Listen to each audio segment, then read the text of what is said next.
Hi folks, welcome back to the Hoard. You know, sometimes you find things wrong, or you think things are wrong, and you don't do proper troubleshooting, and then you spend money that you didn't need to spend. Then you got parts sitting on the shelf for no good reason. Or you end up in the situation that I'm in, and you got to fix a problem before you could possibly change the alternator. And let me show you what I'm up to. This is that Kubota, and I was going to change the alternator, and I went to unplug this plug right there, which is the plug right there, and this wire fell out of the plug.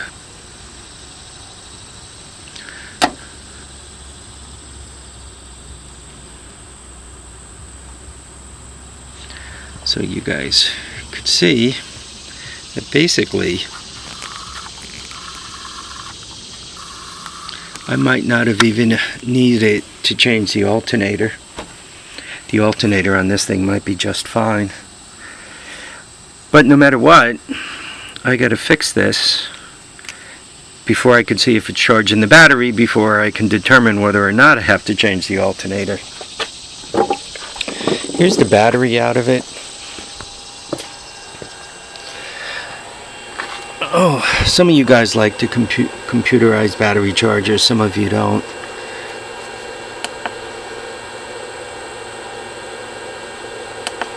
That's the voltage right there. It doesn't tell me what kind of current it's pulling.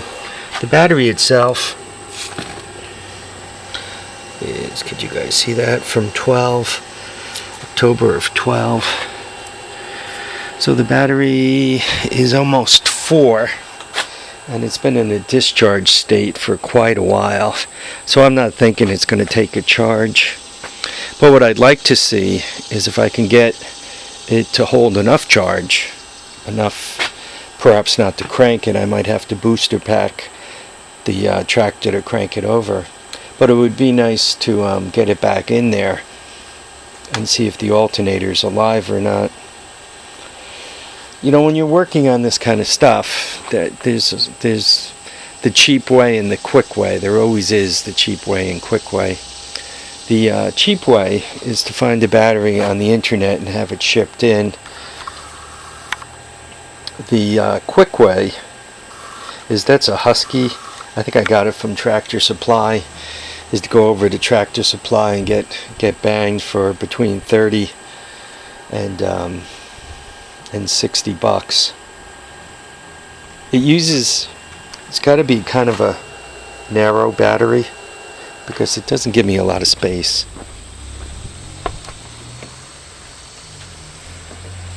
See, it doesn't give me a lot of space to put it in there, so I can't squeeze a car battery in. I wish I could. That's 360 cold cranking amps. That worked for quite a while on this tractor, which is kind of amazing considering you're starting a diesel. The gel cells that I use in, like the John Deere up there under the green plastic, they're really not big enough. I mean, they might work a couple of times, but you're really slamming it to the battery trying to start a diesel with it. There's no compression release or anything, so, and it's got 3 cylinders, so you're really slamming on that battery, asking a 12 amp hour or something like that to start it. Typically these guys are about 25 amp hours. Okay, well folks, amp hours doesn't necessarily equate into cranking amps, but the gel cells, I just don't. They have that quick cranking amps like the jump packs. These things are just gel cells. But having it in there all the time. Also, that's a hot, shaky spot right there. 12 amp hours just ain't going to cut it. So I'm either going to look for like an 18 amp hour gel cell on the internet, or I'm probably going to go to Tractor Supply. William Statton's, or his wife, I think she still works there. I don't know if she still works there. What do they call it? Farm place, farm something. And she gets an employee discount for working there. That makes his life a little easier when he's got to buy the kind of stuff they sell. He also he lives in farm country, which makes it also a little easier.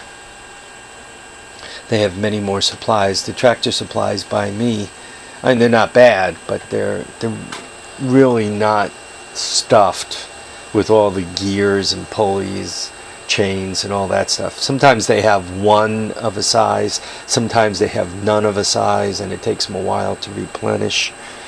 So there are some advantages to living in farm country if you guys do have a hardware store or an implement supply store. They do carry the products. I guess I could go to Kubota for a battery, but I'd probably end up paying more for the battery than I pay for entire Murray tractors. Alright, well, I'm going to try to keep moving on this thing. I'm going to fix that terminal and smash it together.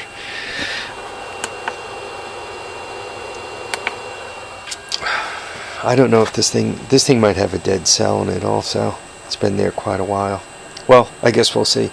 Anyway, folks, I want to thank you all for watching and commenting and subscribing. Remember to keep your feet down, keep your head up, and please get out there and enjoy all your days. Bye now, folks.